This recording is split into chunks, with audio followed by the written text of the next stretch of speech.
仙子既然不愿自己摘下面纱，哼，那就让我来帮你吧。哎呀，果然是个美人啊！素素仙子，我倾慕你许久了，这情谊，你今日还是领受了吧？你别碰我啊！你再碰我，我喊人了！哎呀，你我儿女之事，你喊什么人啊？死乌龟！谁跟你有儿女之事啊？做梦吧你！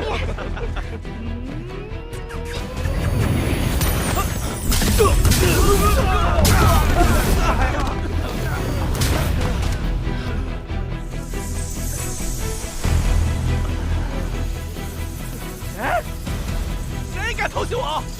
出来！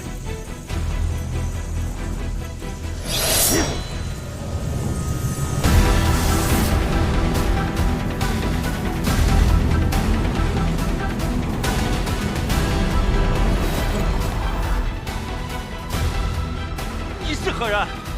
逍遥宗苍九命。这是赤霄宗和衡阳宗的事，是逍遥宗的弟子，管什么闲事？是不是闲事都已经管了？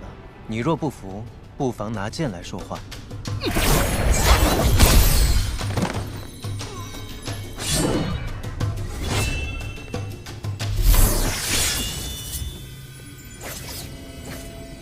苍九明，我是掌门之子，你难道还敢杀了我不成？不敢。那还不让你在家滚开！不过，这神域广阔，妖灵凶险，若是有弟子失手惨死其中，也是常有的事。苍师弟，有话好说，何必伤了和气呢？好啊，你先道歉。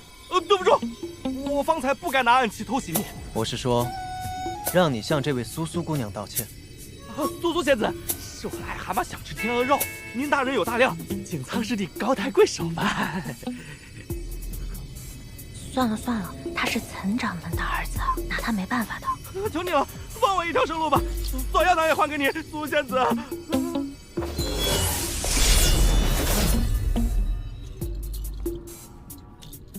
还不快滚！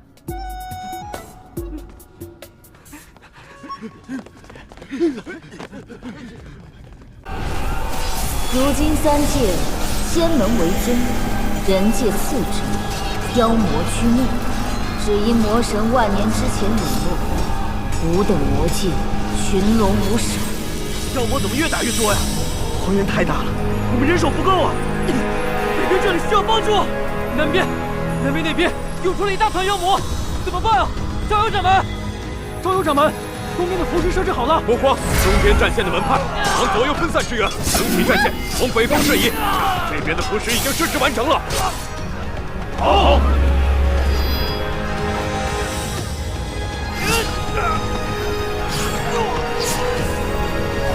来吧！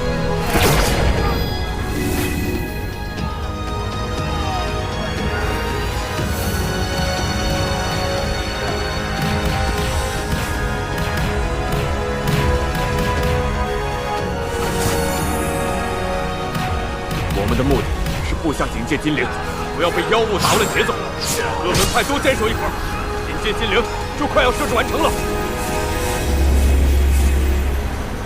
荒原这边大局已定，老徐啊，不知道你那边情况如何了？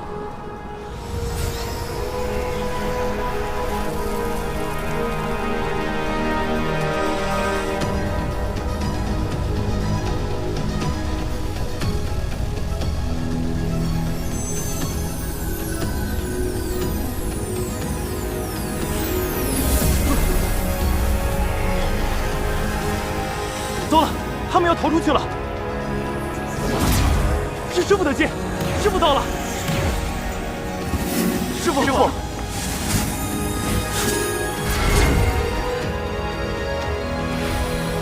给我加固封印。是。师傅，为什么这些妖物都同时开始发狂一样？四周妖魔同时癫狂，一定是受到了什么感召。我们只是遵从天性而活，却要如同过街老鼠一般，动不动就要被赶尽杀绝。封在这暗无天日之地，镇压百年，你们甘心吗？甘心，甘心。只要我们把魔胎寻回，复活尊上，就能重振荒渊。虽然一月族搞丢了魔胎，害我等苦寻了500年未果，好在尊上早有筹划，留下3魔器，指引我们寻找魔胎。今日我们真正的目的，其实是这个叫云长阁的偏远小仙门，在那儿有魔神之心，洗髓印的线索。魔胎魔器相互感应，只要找到洗髓印，就必定能指引我们找到魔胎。复活尊上，指日可待。复活尊上，复活魔神。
在谭太监成魔之前将他斩杀，斩断魔神必将临世的宿命。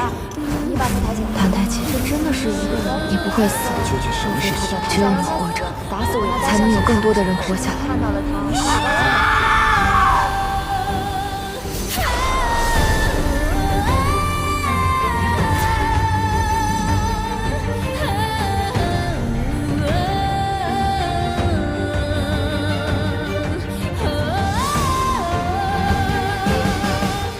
天空是蓝色的。苏苏，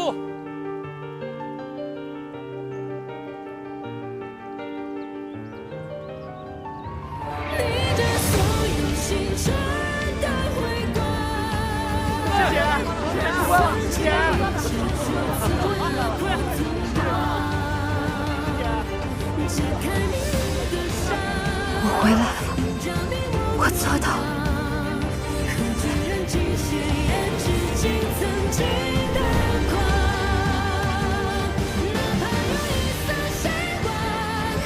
苏苏，我还以为爹爹，我成功了，我做到了。是的，你丽姐终于成功了。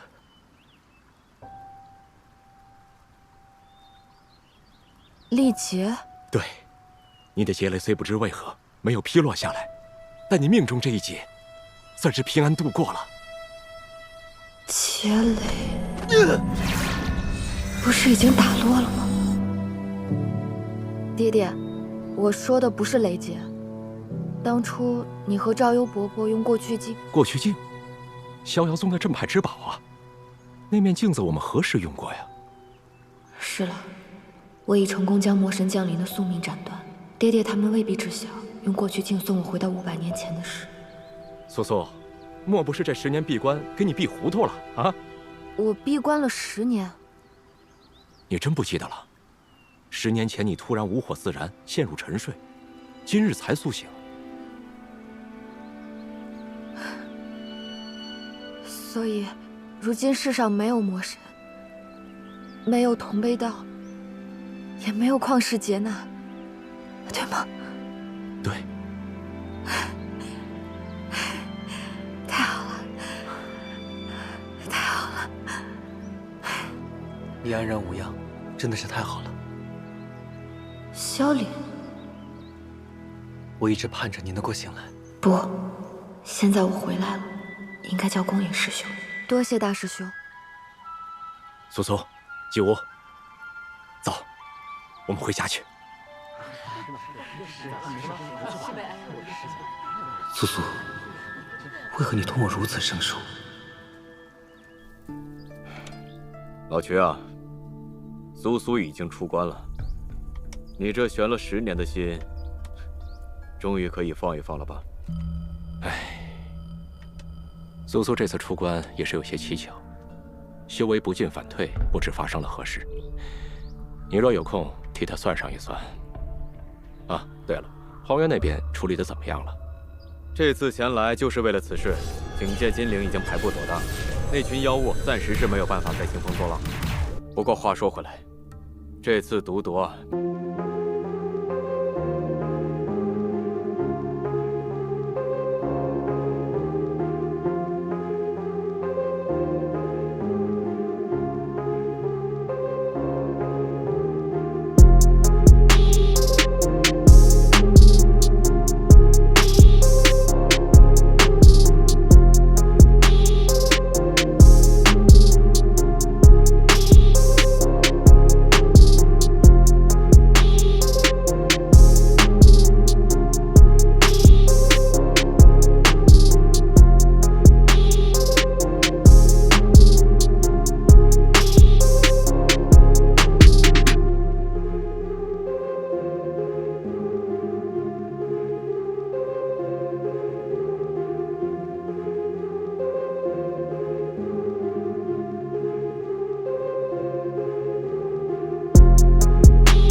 仙友，你没事吧？起来，没事吧？你什么时候醒的也不吱一声。我为何会在此处？哦，是我师父把你捡回来的。我师父啊是萧宗的掌门，他是仙门中啊大名鼎鼎的赵幽真人。你可真是太幸运了。我以施法降下9天甘霖，加上有这护心灵庇佑，用不了多久，这里将成为一处仙灵充沛的所在。此地山脉环绕，凹谷之中日月不照，便叫它不照山吧。这就是明夜留下的不照山。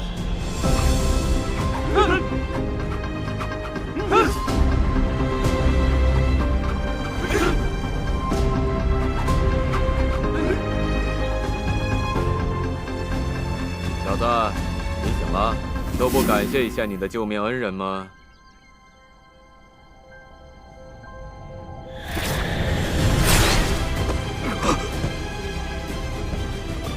是他。看来也许我本该活在现在，却因为我。多谢大舅，我还有要事要办，告辞。先别着急走啊！你这样来去匆匆，不会是想回幽冥川吧？你可知晓这弱水之门，每500年才能打开一次。就算你能走到弱水之畔，你又如何打开弱水之门呢？我不能留下，我必须要找到他。你不会是想去捞元神吧？人死不能复生。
师兄，承让了，这次败了还有下次，我早晚战胜你和你的卓坤剑。走。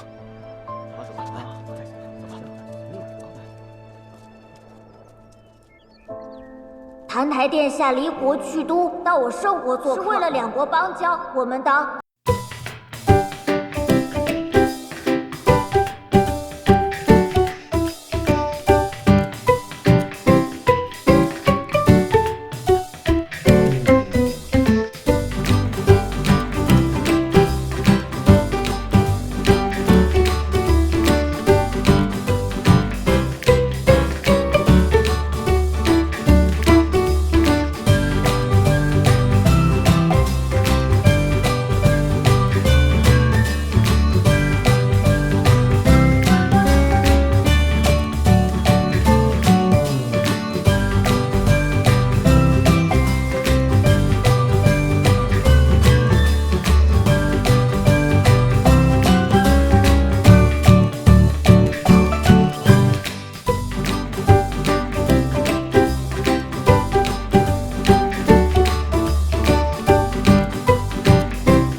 说什么？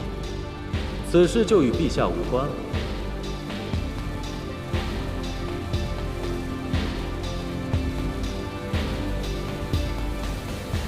这究竟是元神，还是幻象？都不是，这是一种名叫云端的有趣法术，是不虚真人自创的。他说肉身有限，意识却可以长存，所以在他仙逝前设下了这法术，保留了自己的意识。公爷兄，我有话想问这位不虚真人，你可否先回避一下？一问便是，我正有事要做，先行一步。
所以，你是瑶薇师姐的弟子，之前从未见过我。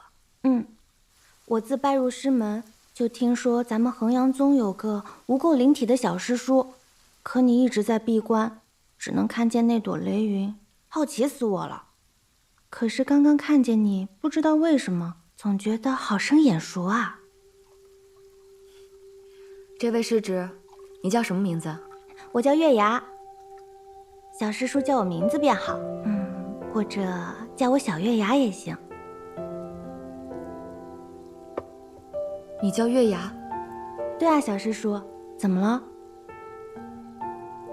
我叫月芙雅，姐姐，是你救了我，对吗？你本名叫月芙雅，是一月族人。月牙是你后来改的名字，是不是？小师叔，你好厉害啊！怎么什么都可以算的？芙雅，你为何会来衡阳宗？有一位恩人姐姐救过我，还给我养父母留下一封信，让我有事就来衡阳宗。后来我15、16岁时发了病，到处都医不好，都快要死了。养父母便寻信将我送来了衡阳宗。芙雅，过来。芙雅，你可还记得你那位恩人姐姐长什么模样？恩人姐姐，从今往后你就叫月牙了。月芙雅这个名字，你只能记在心里，听明白了吗？希望有一日我们能再遇见。你是恩人姐姐？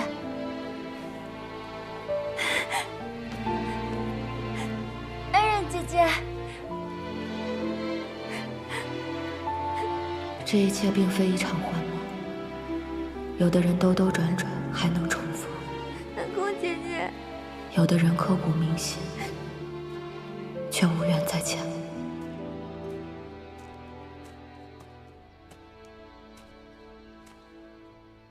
应该就是这里了。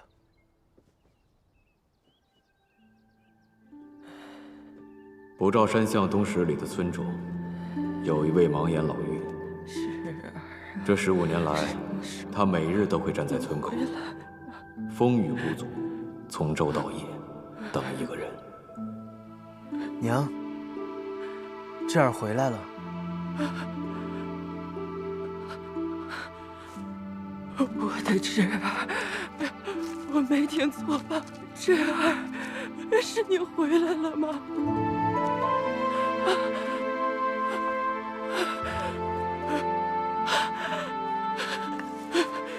智儿，你真的回来了。老妪的阳寿只剩7天，她一生为善，仙门想在最后了却她的心愿，只可惜她儿子早已不在了。是啊，娘，我回来了。智儿，回来了，先好好休息，娘给你做吃的。当心啊，娘！哎，庞一之说不定知道些什么，我得留在逍遥宗。无论你在哪里，无论花费多少时间，我一定会找到你的，叶修。小叔叔，走啊！你吃不吃啊？小师叔，你不知道吧？这500年景境变化可大了，我们可以经常下山来散散心啊。哎，你看，那边有个说书的。相传1000年之前，景圣本是一体，后隔江而治，征战不止。一位国君横空出世，才使得两国重聚一统，开启500年盛世。欲知后事如何，且听下回分解。走吧。老叟留步。老叟若不着急，多留片刻，为我再讲一段如何？姑娘想听什么呀？您便讲讲500年前景国的澹台烬吧。好嘞，姑娘请坐。小师叔，澹台烬是谁啊？他是景国的国君。话说500年前，景国势弱，民不聊生。国君澹台烬继位后，力挽狂澜，立一世之功业，开万世之太平。不过今夜呀，不讲这些世人皆知的故事，讲讲秘闻。传闻中啊，君王澹台烬有一位深爱的女子，这名女子在史书上只字未留，无名无姓，甚至没有封号，却能够独得帝王的一世恩宠。据说国君澹台烬寿终正寝后，与他那名挚爱女子合葬于澹台王陵。此后500年来，澹台王室子孙众多，世代明君。他终究是放下了那些过往，向前走了。的确，那些与我一起的时光，纵使有爱，但也有恨，终究是他漫漫帝王路中的刹那烟火，转瞬即逝，不值得留念。我也该彻底放下，追寻属于我的仙途。娘，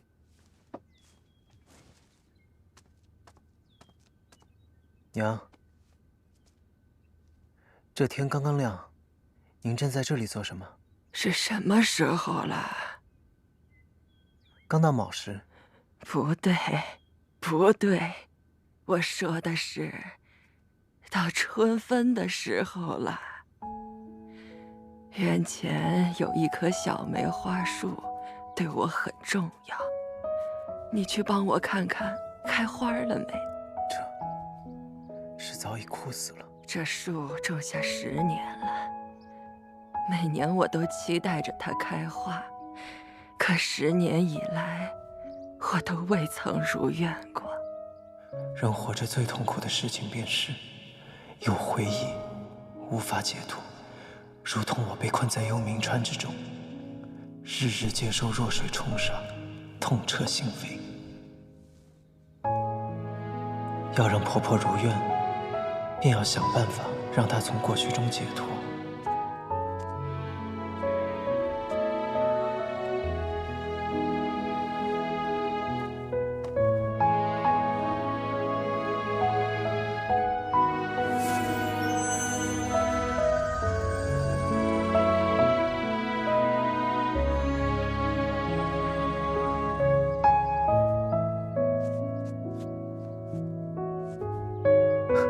好看，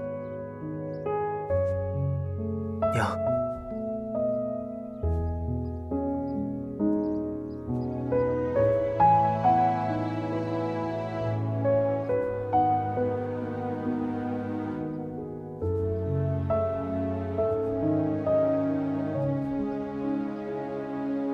今日便是婆婆阳寿最后一日了，无论如何，我都要让婆婆如愿。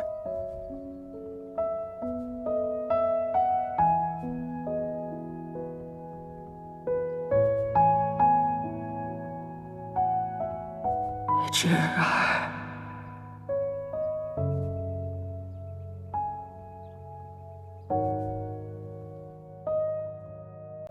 好儿子，你过来，娘有话要跟你说。怎么了，娘？孩子，你说这人活着是为什么呢？我不知道。这人活着是为了旁人。旁人？若不是为了等我的孩子，我早就死了。若是我也死了，谁还能想着念着我的侄儿呢？娘，我不是在这儿吗？娘眼睛瞎了，可心里明白。娘知道，你不是智儿。不过你是好孩子，陪我到最后，我老婆子没什么遗憾的了。倒是你，孩子，你家在哪里？可有什么人还念着你呀？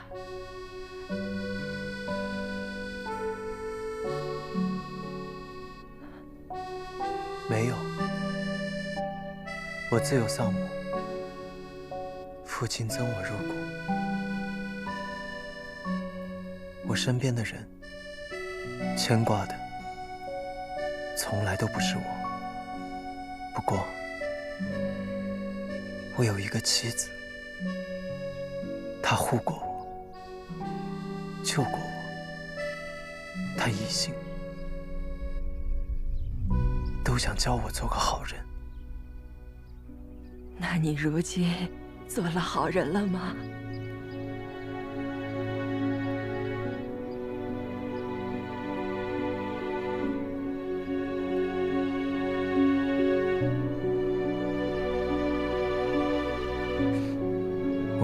我不知道。他教我向善，教我慈悲，教我爱人，可我却害死了他。如今已经没有人可以告诉我究竟是个怎样的人。若是做坏人，就可以重新找回你的妻子，你愿意吗？他说的对，若我利用魔神的力量，说不定有办法找回叶修。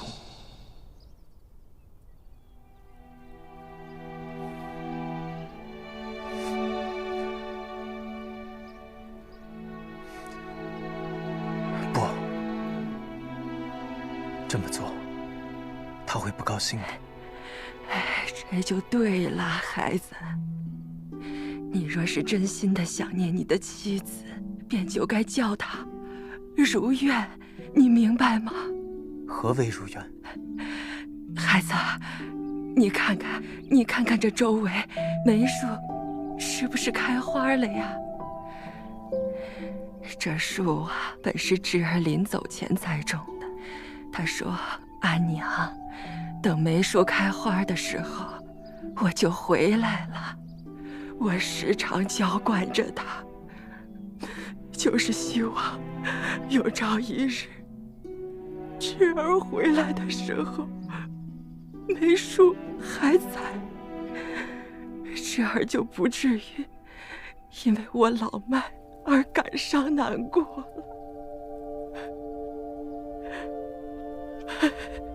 原来是这样，我好像明白了。婆婆的儿子就是困住她的过去，而这株梅树就是解锁的钥匙。只要让婆婆认为梅树开花，儿子归来不会难过，便能了却婆婆的心愿。此剑名为南枝，春心霜破，不待肃杀。以南枝法身为枝，冠以灵力催生，便可破执念，见逍遥。草木枯荣万象归，万物从容皆自得。破！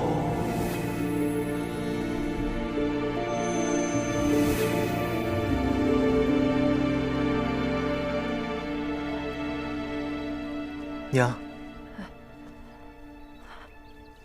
看，花开了，我替您折了一枝。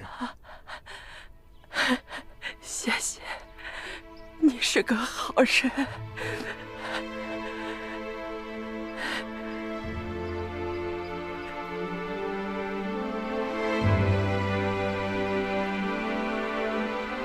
娘，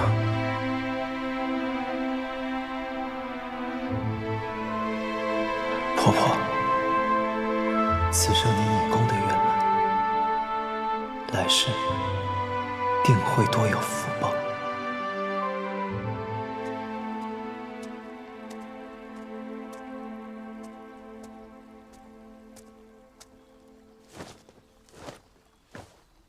赵幽前辈，我想拜前辈为师，做逍遥宗的弟子，留在这里专心修行。好，哎，小子，我看你还是颇有仙缘，就知道你走不了。既然你从幽冥之水而来，就算是死而复生，现在又要入我仙门，不如我给你重新取个名字，如何呀？我俗家姓苍，不如我占你个便宜，就随我姓苍，取名九民二字，如何呀？何为九民？时机未到，不可尽说。九民这2个字，你喜欢吗？多谢前辈。还前辈吗？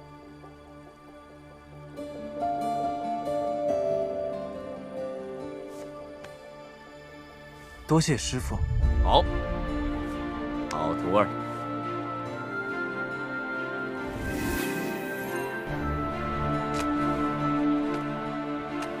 婆婆的事已告一段落，这把剑还给师父了。我初学道，用不着利器。九民，你在担心什么？这把剑，你唤醒过。既已唤醒，这把剑就是你的了，自己收好吧。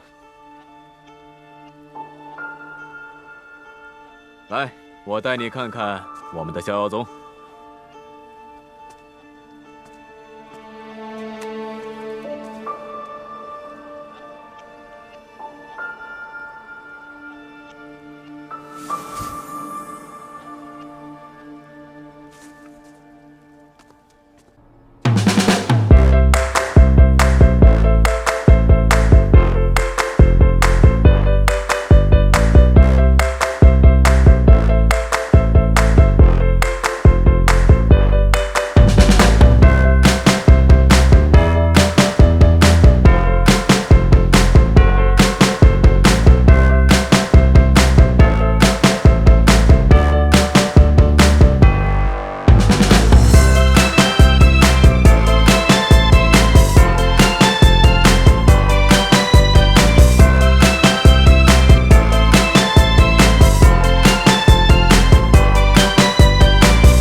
这样下去不行。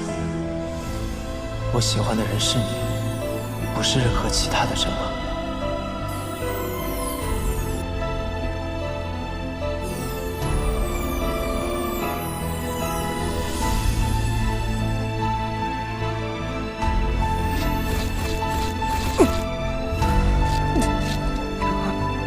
叶修，你也要抛弃我吗？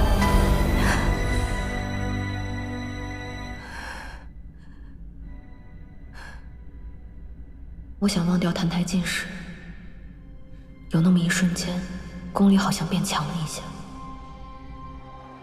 我也该彻底放下，追寻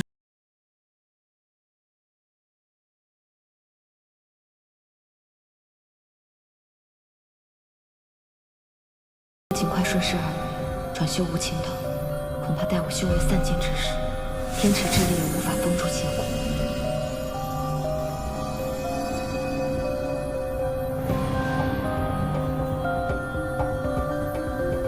澹台烬宇作为明君，过完他的一生，我也不该将自己永远困在过去的回忆之中，日日忍受煎熬。原来这就是仙门，这就是叶惜雾你曾经生活过的地方。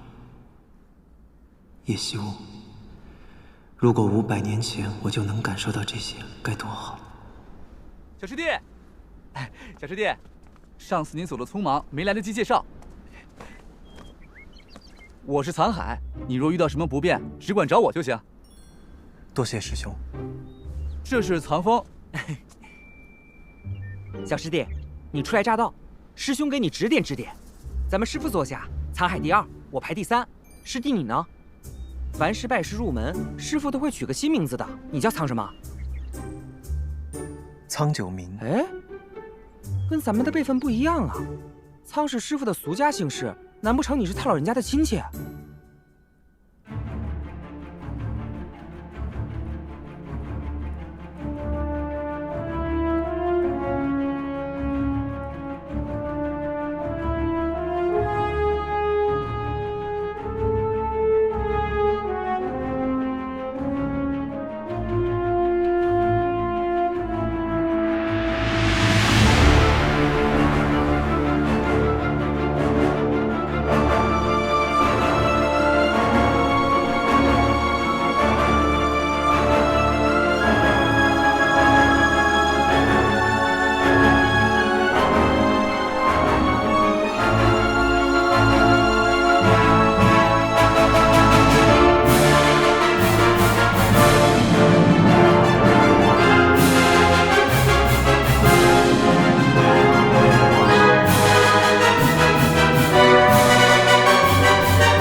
这仙髓在助我修行。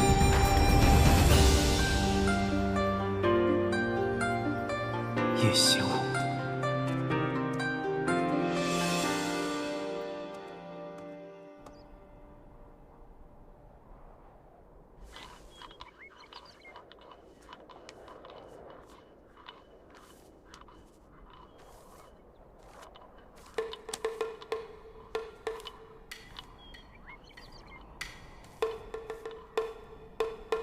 昭悠伯伯，您怎么了？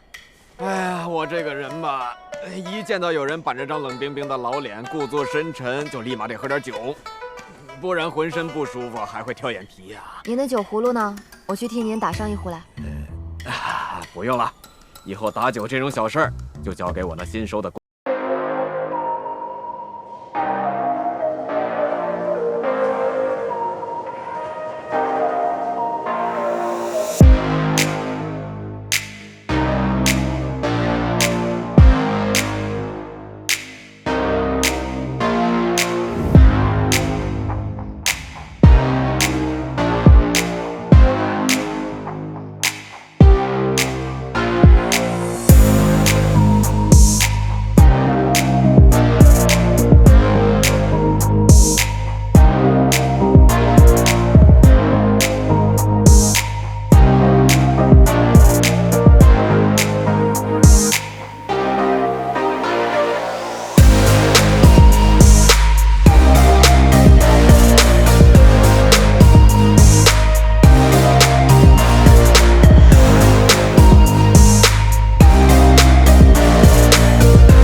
没想到有一天，我会害怕看你的脸。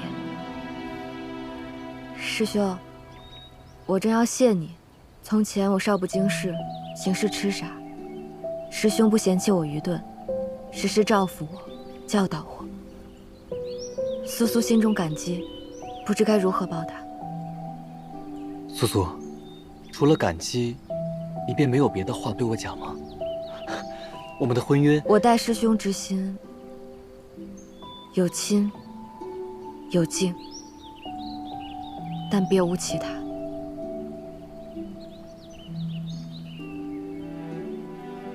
至于终身大事，我会找机会向爹爹禀明，自己做主。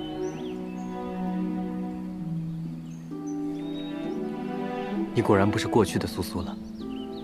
我听懂了，苏苏，我会向你证明，无论过去现在，无论你经历过什么，我对你的情谊都没有改变。不知道到时你能否将我考量进你的终身大事里？来日方长，师兄，我不知将来你我会如何，如今也只有随缘顺意了。我明白了，我会等你的。九民啊，这里就是衡阳宗了，走吧。几日后的仙门大比就是在这儿举办，先带你过来开开眼界。怎么样，够气派吧？跟为师去见见曲掌门吧。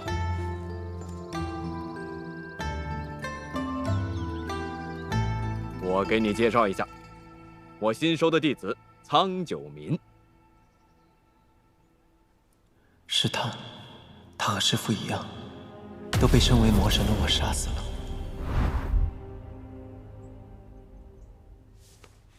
九明见过曲仙子掌门，坐。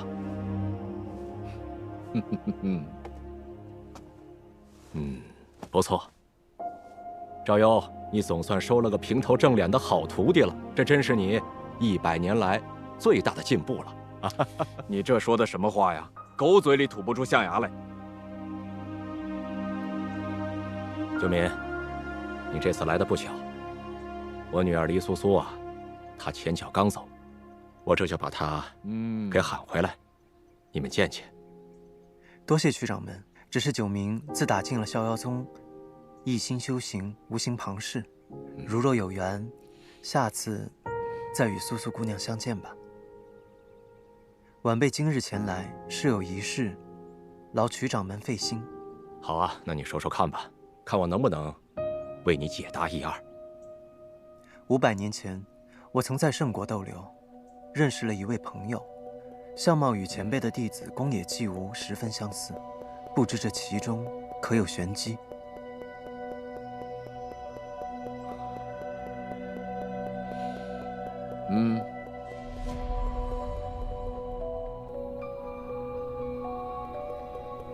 纪无他无父无母，甚至并非是。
庞一之，我已知道你是如何重塑萧凛的了。衡阳宗的天池，风光甚美啊。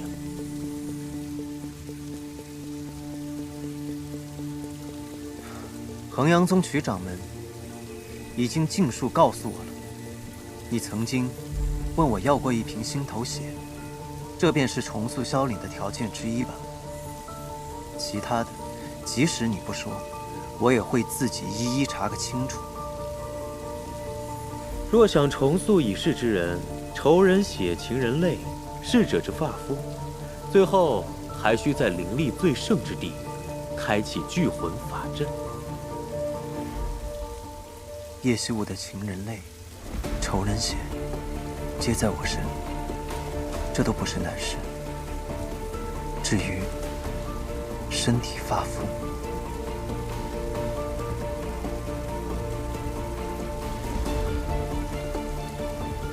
这只眼睛本来就是他的，大不了挖出来再还给他便是。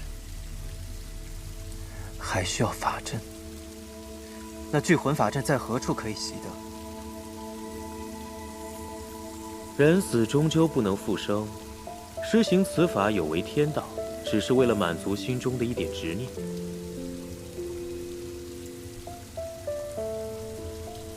你是想劝我？这就是你一直帮助宫野纪无避祸的原因吧？因为你对他有愧，可你明知如此，不还是那么做了？你无非心中想念他，可施法让他重塑，实在是并无必要。什么叫没有必要？我活了500年，就是为了要找到他。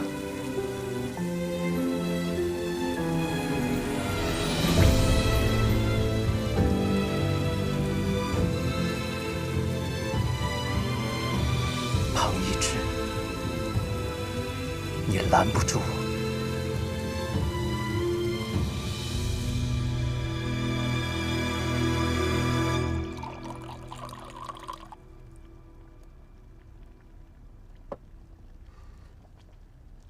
宫野兄，我看你忧心忡忡，还满面愁容，是发生了什么事吗？其实这原本应该是件好事。哦，我的小师妹黎苏苏，前日平安出关了。所以，你的烦恼事关你的小师妹。小师妹出关以后，仿佛经历过什么，完全变了一个人。小师妹是无垢灵体，师父对她极为呵护。我自小陪她长大，她始终情窦未开，不懂情爱。如今渡劫归来，她却性情大变，我不知该如何靠近她。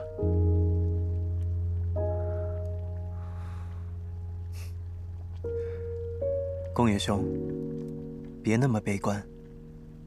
过去她情窦未开，未必能真的回应你的感情。如今他心智已全，即便是你们要从头开始，不也正是一个赢得芳心的机会吗？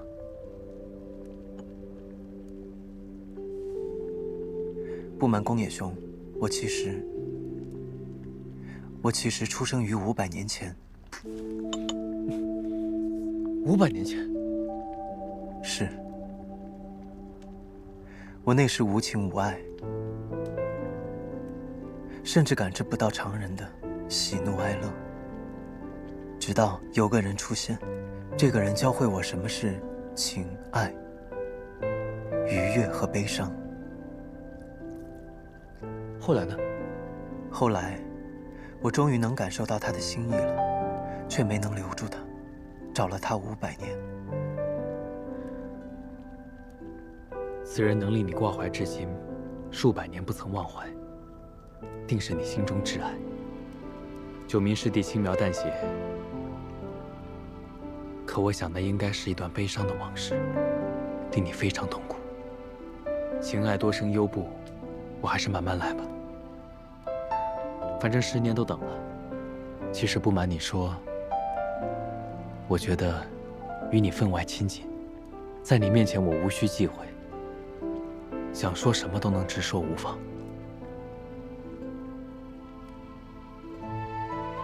虽然相识不久，但一见如故。我心里总感觉我们像是多年老友，亲密无间。对我来说，宫野师兄已是我的老友。曾有一位对我有恩的朋友，他就与你这般相像。从小我就一直很羡慕他。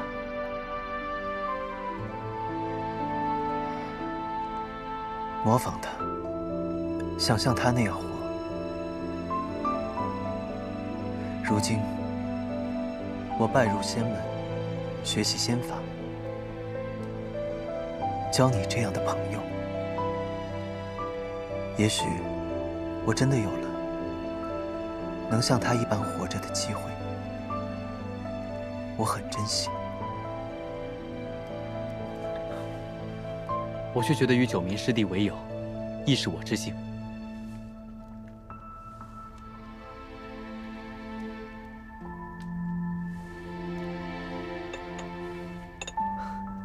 你心智坚韧，果敢聪明，我珍惜与你同在逍遥宗修业的日子。虽不知你过去究竟经历了些什么，不过没关系，不论过去怎样，你都是我宫野西武的朋友。朋友。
聚魂之术，难怪庞一直不愿意道出，原来这是魔族禁术，还是被我找到了。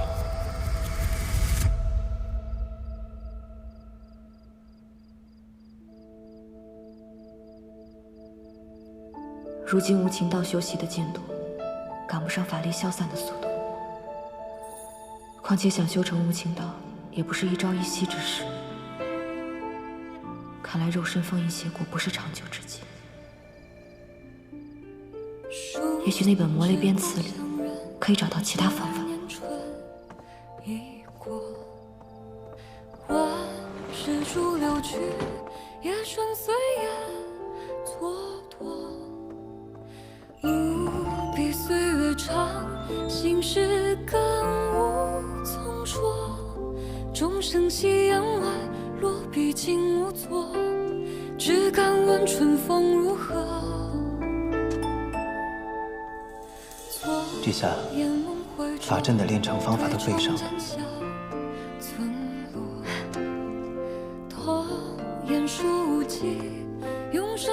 不对，还有一条无需元神的替换之法没有记下。融青草地，故人影若在侧。落木萧萧下，何言见山佛？痛快痛恨都照着。桃花都坠落，春秋都坠落，最动情是梦中那一刻。长生长漂泊，负幸福做客。年桃年尾各自活，遍地又如何？春光又如何？纷纷救不得。苏醒不过是寻常人间事，左手寻常歌。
那位仙子，就是回到这屋子里的。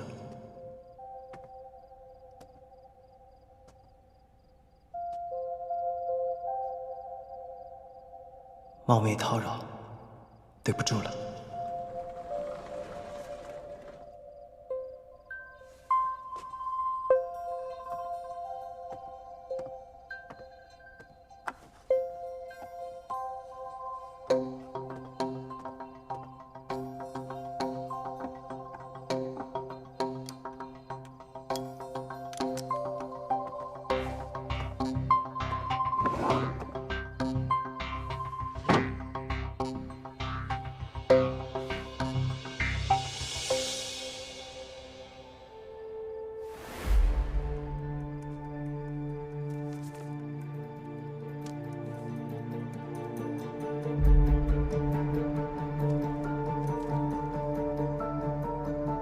聚魂法阵，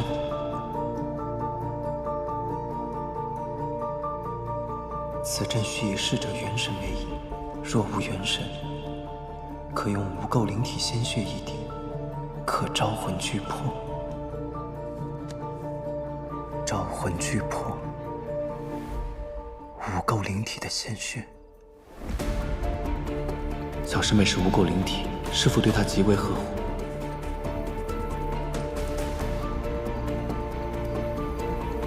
若可以得到玉灵仙子的血，就能寻回叶修的元神，或许他就能像宫野纪无那般。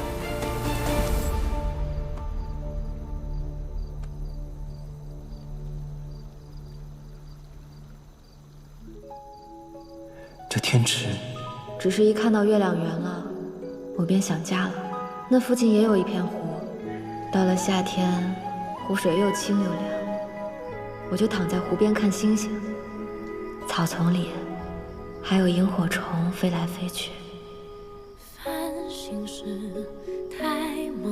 你说的那片湖叫什么名字？在哪儿？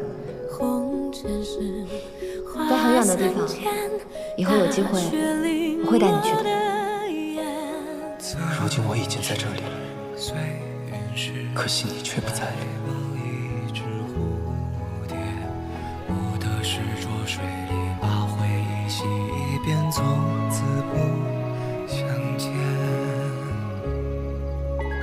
我见过软语开过的花，人酸到说梦话。这箜篌声，青丝盘髻，全已随无爱，一抱无尽的后怕。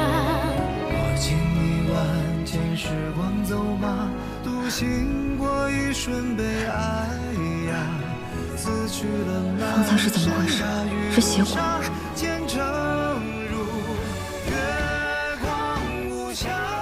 还是去灵井中打坐调息片刻。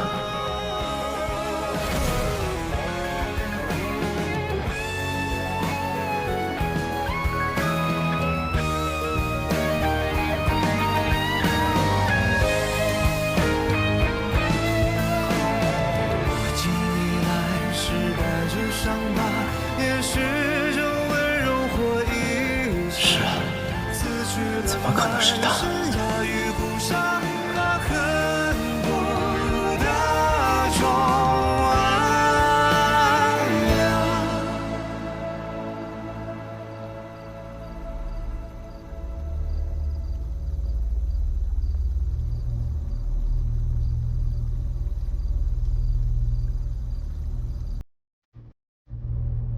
洗髓印是魔神之心，必定能引领我们找到尊上的魔胎。没想到会有一天，我们要来求这个老匹夫。10000年了，尊上的封印还是这般固若金汤。每每在此听到地冕的哀嚎，我就觉得心情无比畅快。你就放心吧。尊上的封印，只有洗髓印能解开，地面逃不掉的。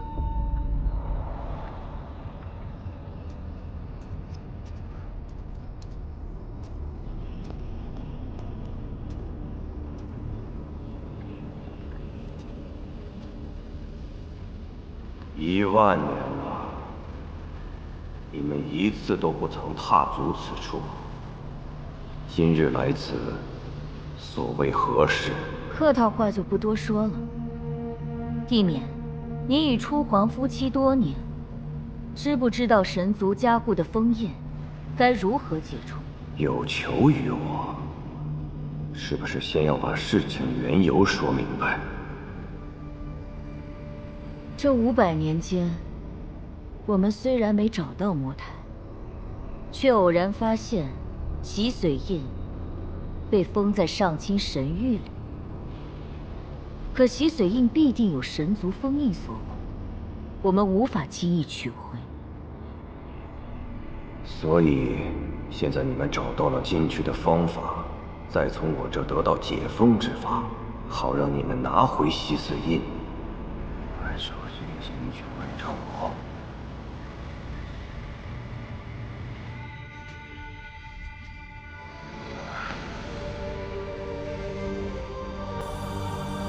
拿去吧，只要你们把这念诀打进封印，加上你们的妖力，应该就能解封了。没想到网之主还挺爽快的，待我们拿回洗髓印再回来谢你吧。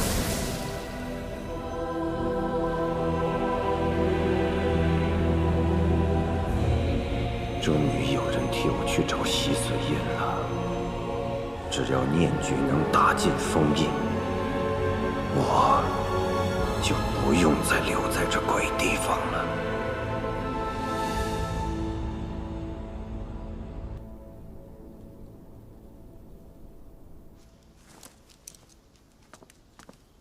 一个天兵来袭，跳过。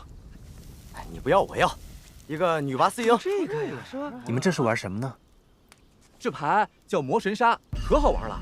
据说啊，是那个不虚真人发明的，风靡四周，可给咱们逍遥宗长脸了。小师弟，洗牌洗牌，你这张是邪骨，是吧？你一定会装备的。但是跟其他身份牌搭配会造成一定几率反噬。若跟魔胎牌搭配就厉害了，可以召唤出终极魔神。如果这时牌桌上所有人都没有神明的身份牌，魔神就赢了。终极魔神。对，魔胎加邪骨，终极魔神就会复活。届时屠神弩等魔技就会立刻到终极魔神手中。如果这时还没有神明出现，魔神就可以开启终极大杀技重悲道。可是四周史上说，魔神万年前就已经被诛灭了。魔神生于罪业，只要人世间苦楚不绝，魔神就会一代代出现。魔胎现世，魔气认主，魔神便会复活，三界将面临灭顶之灾。是啊，听说前一阵子云长阁殉道，就是四阴精灭这两个魔神余孽搞的鬼。据说啊，是与魔神利器诞育魔胎的什么一月族搞丢了魔胎，所以他们才四处为祸，企图通过魔气指引找到魔胎。那魔气跟云长阁又能有什么关系呢？这个我就不知道了。不过这魔胎就是一切的祸根，总是错不了的。所以他们找了500年，如今还是一无所获。如果魔胎不愿现身，魔神便不会复活，对吗？倒也没有那么简单。虽说魔胎意志可能不受魔神左右，但是邪骨和魔气承载着的却是魔神的意志，命中定数岂会轻易被改变？倘若魔胎现世，会如何？若魔胎此时现世，魔族必然会倾巢而出，不择手段地去唤醒魔胎，企图复活魔神。如今世上已无神明，若魔神被他们复活，即便我等仙门拼尽全力，恐怕也无法阻止魔神复生。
云长阁殉道之事，对我仙门各派都是一个警钟啊！我们就更该牢牢地团结起来，不能让魔界有可乘之机呀！再也没有什么比掉以轻心更危险了。按照目前的消息，二魔如此迫切地想要进入上清神域，必有所图。不看这消息可靠。上个月我派轮值看守上清神域入口时，曾遭遇偷袭，有位长老还受了重伤。好在天门素有结界，才没酿成大祸。竟有此事？当时我还以为是蓬莱岛得罪了什么人，没想到竟与荒渊二魔有关。仙门大比在即，此次大比，我们务必要选拔新人对抗魔神。不如就趁此次大比，我们来个请君入瓮。赵幽真人的意思是，既然二魔想去上清神域，我们便在神域举办大比。既然二魔有所觊觎，上清神域更该牢牢关闭才是。怎么能在里面办仙门大比呢？这样岂不是引狼入室，白白让那二魔得逞吗？诸位，只要我们提前做好准备，这不叫引狼入室，而是引蛇出洞。这小子干得不错，还真有点本事。那群牛鼻子想算计我们，哪儿那么容易？既然戏台都为我们搭好了，我们若是不去，岂不是负了他们的好意？我们的目的是洗髓印，不必与仙门硬碰。我听说北海有个小仙门，叫紫袖洲，或许我们可以先乔装打扮一下。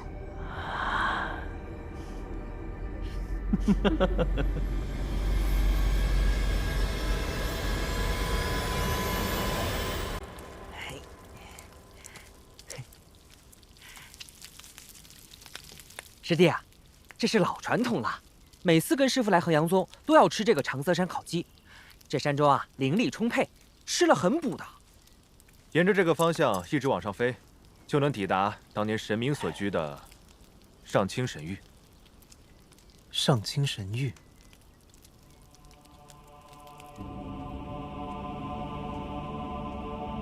从今日起，玉清宫关闭，上清神域从此再无神明。诸位，各自散去吧。战神明夜陨落之后，上清神域便关闭了。哎，小师弟，你也知道这个？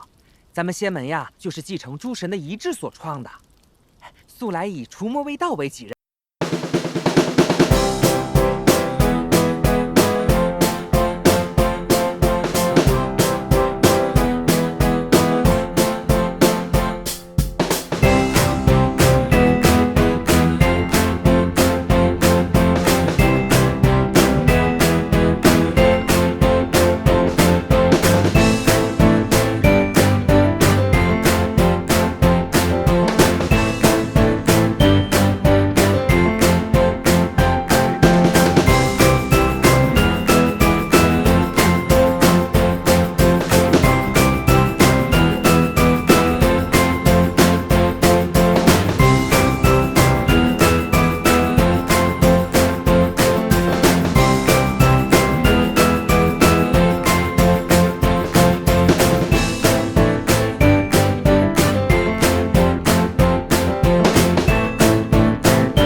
小师叔啊，我有法子了。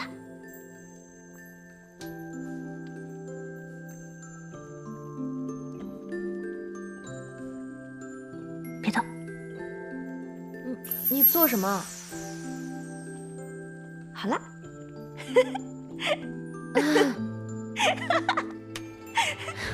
你个鬼灵精！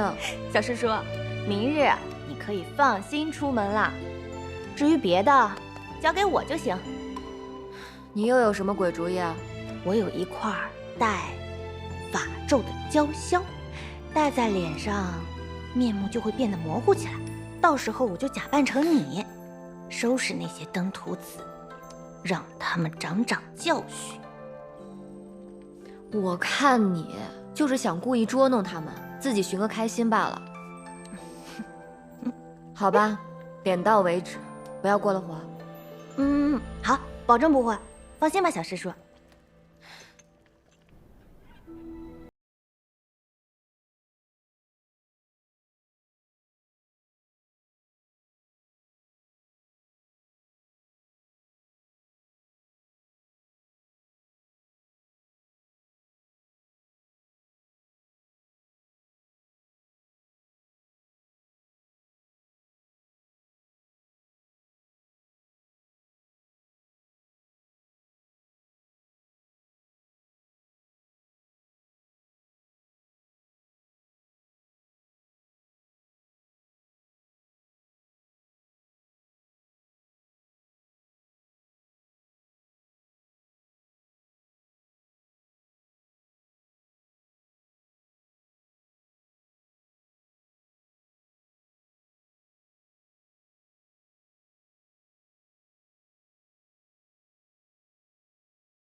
仙门各派都来了呀！哎，这二位是？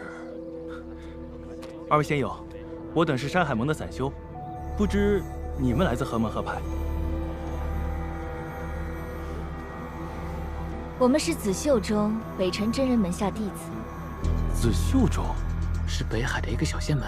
哦，幸会幸会，走吧，走。哇，还真来了不少人啊！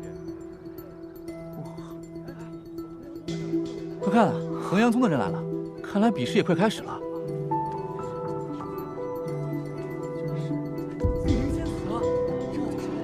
漂亮啊，好漂亮啊！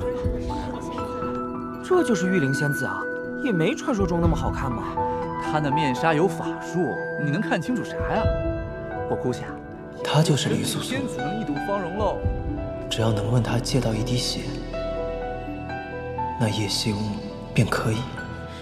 哎，玉灵仙子，哎，看看，那就是岑灭，仗着自己爹是三宗之一赤霄宗的掌门，为人嚣张又贪财好色。诸位仙友，欢迎大家来参加这一次的仙门大比。今次仙门大比规则与往届一样，裁度标准很简单，就是捉妖的数量和速度。参赛者每人会领到一只空的锁妖囊，比赛期间不管哪个时候，只要觉得捉够了，就随时可以离开比试场地。最后按捉妖所用的时间和锁妖囊的重量为准，最终决出这次仙门大比的头名。你们可以结伴而行，但是不能超过3个人。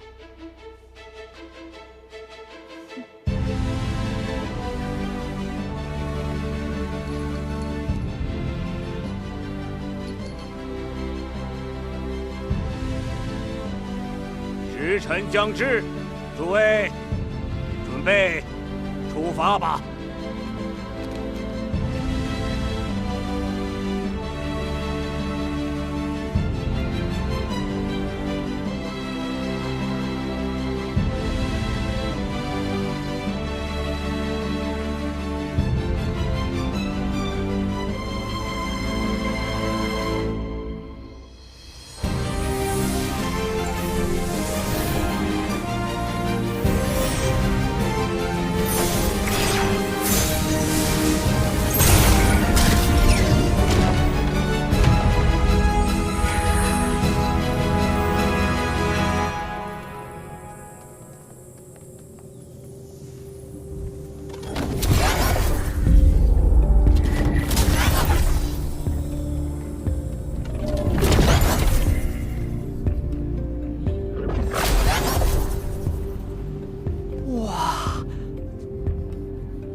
上清神域还真变了不少。当务之急是要先找到无垢灵体。各位师兄，此番来到上清神域，机会难得，我无意争胜，只想四处逛逛，开开眼界。九明就不与大家同行了，我先走一步。哎，师弟，玉灵仙子，玉灵仙子，我是山海盟第一剑修刘江海，你有没有听说过我的宝剑号？名为江海道流。听说你才闭关出来，我特地带了我派真拍之宝给你品鉴，请你赏脸一关。玉灵仙子，我与你一同组队可好？天哪，那是什么？哎，啊！玉灵仙子，苏苏姑娘。小月牙跟我说了，你俩这招偷天换日啊，恐怕是要把那帮弟子给得罪狠了。无妨，我喜欢清静，他喜欢捉弄人，岂不是一举两得？师兄如果不习惯，我现在可以变回来。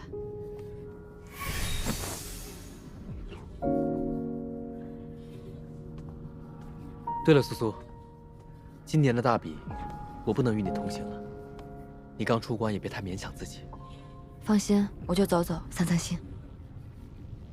各位仙友，各区域的结界即将打开，希望诸位能公平比试，亦助上清神域清除妖气，出一份力。现在，大比。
双手奉还，还愿陪仙子细细游览着上清神域废墟。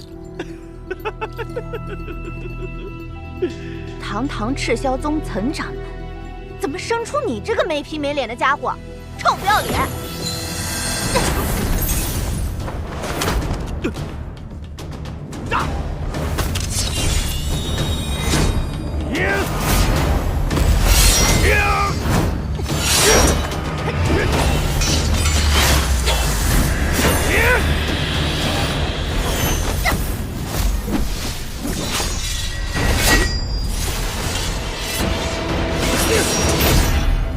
放开我！放开我！仙子竟然不愿自己摘下面纱，那就让我来帮你吧。哎呀，果然是个美人啊！素素仙子，我倾慕你许久了，这情谊你今日还是领受了吧？你别碰我啊！你再碰我，我喊人了！哎呀，你我儿女之事，你喊什么人啊？死乌龟！谁跟你有儿女之事啊？做梦吧你！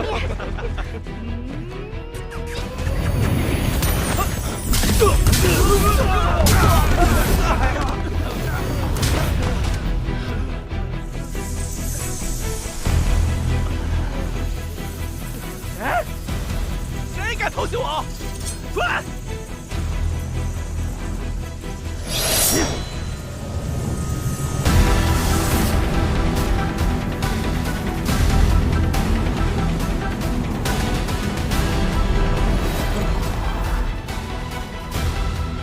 你是何人？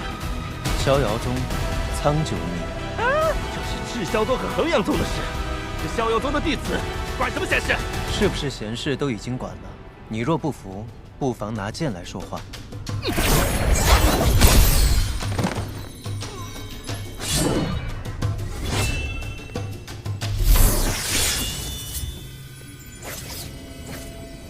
苍九明，我是掌门之子，你难道还敢杀了我不成？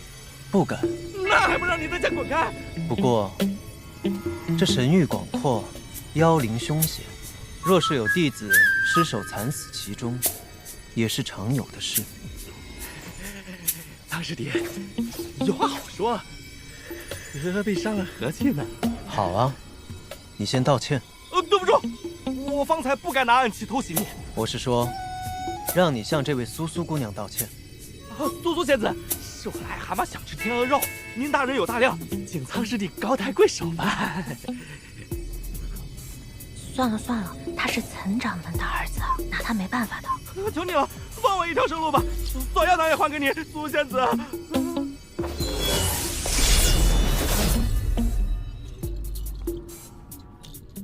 还不快滚！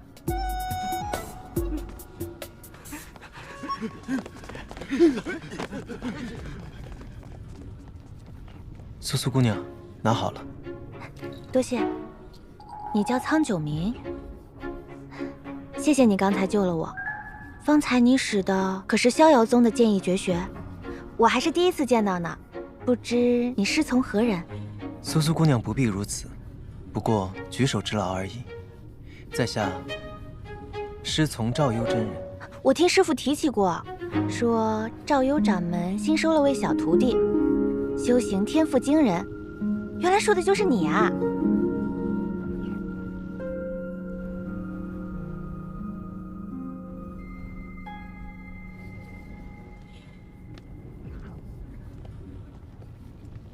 魔气越来越明显了，我们要找的东西，应该就在那个方向。不能暴露身份，这偌大的上清神域，只能用双脚缓行，太憋屈了。上清神域不利于我们，尽量避免正面冲突。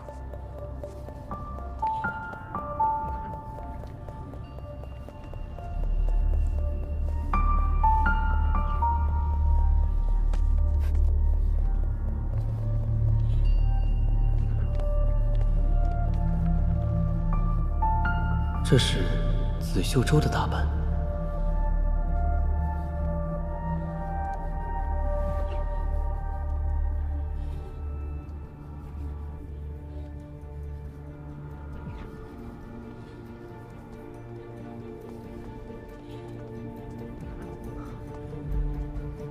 衡阳宗宫野纪武见过二位。我是蓬莱岛的西生，师从刘指岛主，幸会。兄贵格温如玉，久仰久仰。纪武，这次仙门大比不同往年，为师有更重要的任务要托付于你。大比开始后，你要与蓬莱岛勋贵阁的大弟子一起配合，在上清神域内搜索二魔踪迹。一旦在上清神域内发现二魔踪迹，务必及时通报。上清神域是世间清气最盛之地，不利妖魔，却对仙门功法的施展极有裨益。只要四阴经灭感入够，我们便可以趁此时机将他们一网打尽。开赛已经疑惑了，我二人已四处巡视了一遍，没有见到什么异常。会不会是根本就没有妖魔混进来？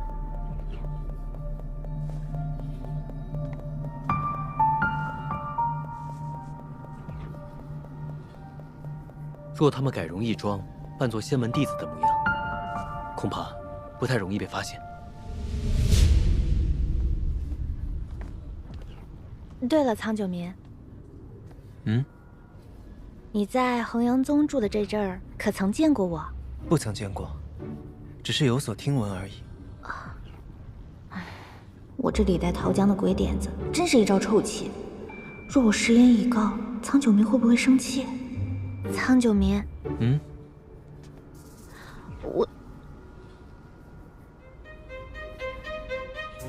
那是何处啊？那是玉清宫，万年前，曾是神明们婚丧嫁娶、祭祀礼拜的地方。兜兜转转，请回到这里。谭太监，忘了你，真的好难。为什么不管我走到哪里，都避不开你的影子？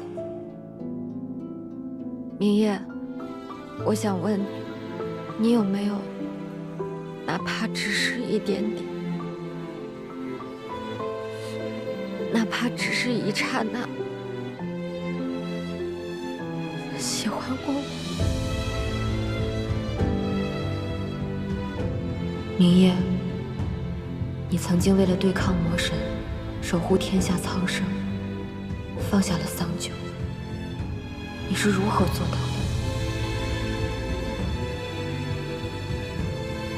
为何我总是这样优柔寡断，一直沉沦在500年前的回忆里，无法自拔？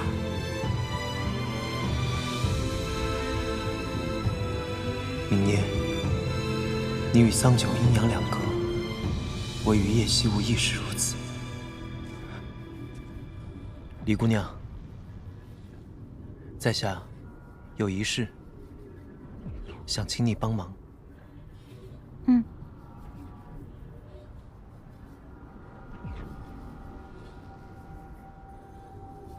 原来你是想取我一滴无垢灵体之血，好寻回你妻子的元神啊！我还以为……不知李姑娘是否愿意赐血？我所求不多，只要1滴就够了。无论你希望我用什么东西作为交换，我都愿意。那个，苍九民，我也不是那么小心眼的人，我也很想帮你找回你的妻子，但是我实在没有办法给你无垢灵体之血。为何？其实我也骗了你，我并非李素素，我是她的师侄，我叫月牙。那真的李素素呢？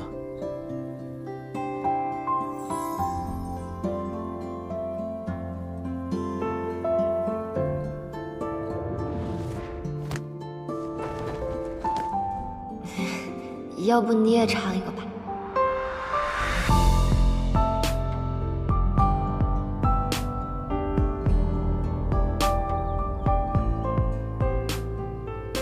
这断绝了生机的红奈果树，10000年之后，尚能生出新芽。连你都有重新来过的机会。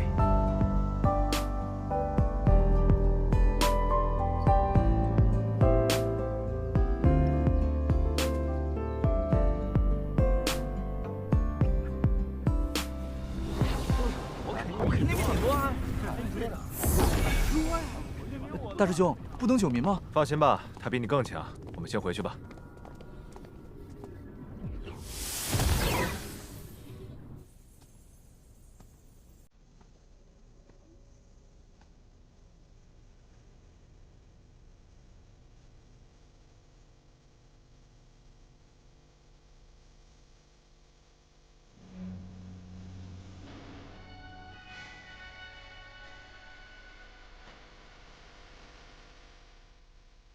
是谁？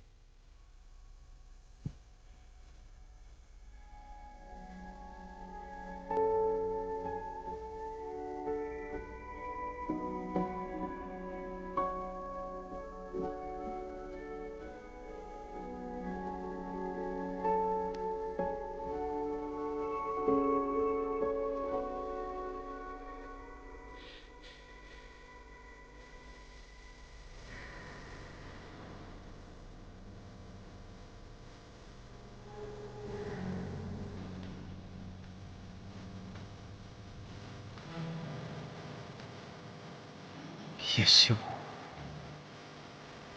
是你吗？